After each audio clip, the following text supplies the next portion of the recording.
নমস্কার। কবিগুরু রবীন্দ্রনাথ ঠাকুরের লেখা হারিয়ে যাওয়া।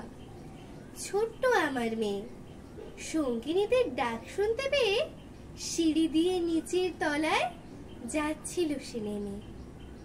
অন্ধকারে ভয়ে ভয়ে থেমে থেমে হাতে ছিল প্রদীপ খানি, আঁচল দিয়ে আড়াল করে চলছিল সাবধানে। আমি ছিলাম ছাতে, তারায় ভরা চৈত্র মাসের রাতে। হঠাৎ মেয়ের কান্না শুনে উঠে দেখতে গেলেন ছুটে। সিঁড়ির মধ্যে যেতে যেতে প্রদীপটা তার নিভে গেছে বাতাসেতে। সুধায় তারে, কি হয়েছে বামি? সে কেঁদে কয় নিচে থেকে, হারিয়ে গেছি আমি।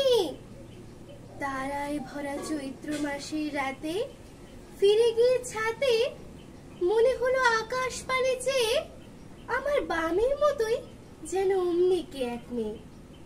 নীলাম্বরের আঁচলখানি ঘিরে দীপশিখাটি বাঁচিয়ে একা চলছে ধীরে ধীরে।